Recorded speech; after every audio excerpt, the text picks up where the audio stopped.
भारत के पड़ोसी देश बांग्लादेश में पिछले कुछ समय से राजनीतिक अस्थिरता बढ़ती जा रही है। पिछले साल अगस्त में यहां तख्ता पलट हुआ था।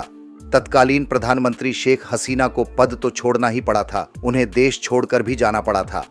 शेख हसीना के बाद बांग्लादेश में मोहम्मद यूनुस की अगुवाई में अंतरिम सरकार बनी, लेकिन यूनुस के कुछ फैसलों ने उनकी मुश्किलें बढ़ा दी हैं।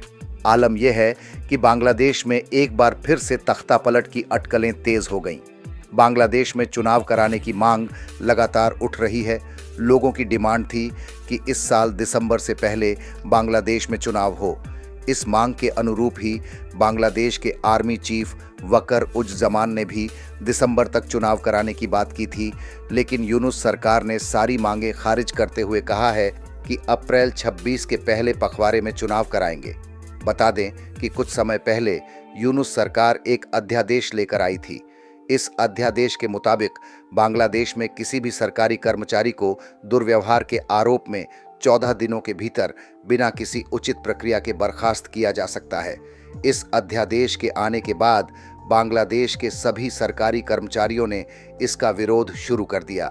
इस अध्यादेश को अवैध और काला कानून बताते हुए कर्मचारियों ने मांग की कि जल्द से जल्द इसे वापस लिया जाए। तब सरकारी कर्मचारियों के विरोध को देखते हुए यूनुस सरकार ने एक और बड़ा फैसला किया। यूनुस सरकार ने राजधानी ढाका में किसी भी तरह के जुलूस और रैलियों पर रोक लगा दी है, लेकिन इसके बाद भी जुलूस और रैलियां रुकी नहीं। हालत ये हुई कि सोमवार को ढाका मेट्रोपॉलिटन पुलिस ने यूनुस के आधिकारिक निवास, बांग्लादेश सचिवालय और आसपास के क्षेत्रों को अनिश्चितकाल के लिए सील कर दिया है और उन क्षेत्रों में विरोध प्रदर्शन बैन कर दिए गए हैं जहां बड़े नेताओं के घर और सरकार के प्रमुख विभागों के दफ्तर हैं। अंतरिम सरकार ने प्रमुख सरकारी प्रतिष्ठानों को सुरक्षित करने के लिए बीजीबी यानी बॉर्डर गार्ड बांग्लादेश और पुलिस की स्वाट इकाइयों सहित अर्धसैनिक बलों को तैनात किया है। इन मुद्दों पर बांग्लादेश में भारत की पूर्व उच्चायुक्त वीणा सीकरी ने खुलकर बात की। उन्होंने जो कहा वह आप भी सुनिए। अप्रैल के पहले 15 दिन में इलेक्शंस कराएंगे। ये अपने आप में एक कंट्रोवर्शियल डिसीजन है। मांग जो बांग्लादेश में बढ़ती जा रही थी पिछले महीनों से, वो ये थी कि ये जो इलेक्शंस हैं इन्हें दिसंबर से पहले होने चाहिए। एक तरफ से मोहम्मद यूनुस ने बिल्कुल ये जो मांगें थी इनको ठुकरा दिया है। ईद से पहले चीफ एडवाइजर मोहम्मद यूनुस साहब राष्ट्र के नाम संबोधन दे रहे थे। अब उन्होंने कहा है कि अप्रैल 2026 से पहले बांग्लादेश में चुनाव करा लिए जाएंगे। कैसे देखती हैं आप मैम? और कहीं ना कहीं उन्होंने आरोप भी लगाया है कि कुछ इंटरनेशनल फोर्सेस का हाथ था डिस्टेबलाइज करने में बांग्लादेश को। ये जो उन्होंने निर्णय किया है, कल घोषणा की है कि अप्रैल के पहले 15 दिन में इलेक्शंस कराएंगे, ये अपने आप में एक कंट्रोवर्शियल डिसीजन है। और वो इसलिए कि मांग जो बांग्लादेश में बढ़ती जा रही थी पिछले महीनों से, वो ये थी कि ये जो इलेक्शंस हैं इन्हें दिसंबर से पहले होने चाहिए और दिसंबर तक होने चाहिए और दिसंबर के बाद बिल्कुल नहीं होने चाहिए। तो एक तरफ से मोहम्मद यूनुस ने बिल्कुल ये जो मांगें थी इनको ठुकरा दिया है। दूसरी तरफ से हमने ये भी देखा था कि आर्मी, जो बांग्लादेश की आर्मी है, उनके जो आर्मी चीफ हैं जनरल वकर जमान, उन्होंने एक दरबार की थी, सभा बैठाई थी 2 हफ्ते पहले, और उसमें उन्होंने कई निर्णय लिए थे डिस्कशन के बाद, उनके आर्मी ऑफिसर डिस्कशन के बाद।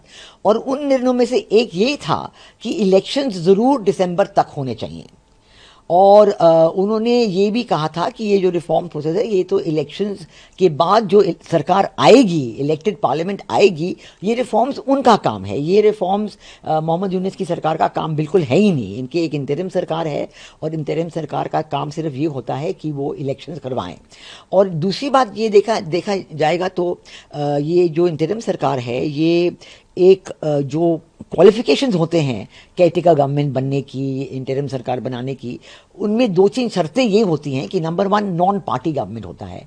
ये शर्त उन्होंने रखी नहीं है, क्योंकि हम देख रहे हैं कि लोग जो हिज़्ब उत-तहरीर के मेंबर हैं वो एडवाइज़र हैं इस सरकार में, और इस्लामी आंदोलन बांग्लादेश के लोग इस सरकार में हैं, और हमें सबको, पूरी दुनिया को पता है कि जमात इस्लामी जो है, इस्लामिस्ट पार्टी, वो ही है, असली सत्ता उनके हाथ में है, और वो मोहम्मद यूनुस को बताते हैं कि आप क्या करें, क्या निर्णय लें, और मोहम्मद यूनुस के हाथ में तो कुछ सत्ता है ही नहीं। वो तो बिल्कुल ही जैसे जो उनको बताया जाता है वो करते हैं। तो ये सब चीज़ें को देखते हुए ये भी एक और बड़ा निर्णय होना पड़ेगा कि जो मोहम्मद यूनुस की सरकार है वो तो कहते का गवर्नमेंट बन नहीं सकते, इसलिए आर्मी ने जिन्होंने इनको बनाया था उन्हीं को अपने हाथ में सत्ता लेके एक कहते का गवर्नमेंट बनानी पड़ेगी, जिनके साथ इलेक्शंस होने पड़ेंगे, और वो उनको जल्द से जल्द करने चाहिए। और फाइनल जो बात मैं कहना चाहूँगी इलेक्शंस के बारे में वो ये है कि इलेक्शन जो मांग बांग्लादेश के लोगों में है वो है कि elections free, fair and inclusive होने चाहिए, और इसमें अवामी लीग ज़रूर उनका हिस्सा होना चाहिए, बिकॉज अवामी लीग बांग्लादेश में सबसे बड़ी पार्टी है, उनमें करीब 40-45% उनका जो वोट बैंक है। और ये वोट बैंक को ध्यान ना देते हुए, मैं तो ये भी कहूँगी कि ये देखते हुए कि अवामी लीग के वोट बैंक में कोई कमी नहीं आई है, इन 7-8 महीनों में लोग जो हैं अवामी लीग के सपोर्टर्स जो हैं उन्हीं के साथ जुटे हुए हैं, और ये जो बात जो है ये मोहम्मद यूनुस को बिल्कुल पसंद नहीं आई है, और उन्होंने हाल में ही अवामी लीग को उनकी एक्टिविटीज़ को बैन कर दिया था, और ये जो उनका निर्णय था ये बहुत अनपॉपुलर था।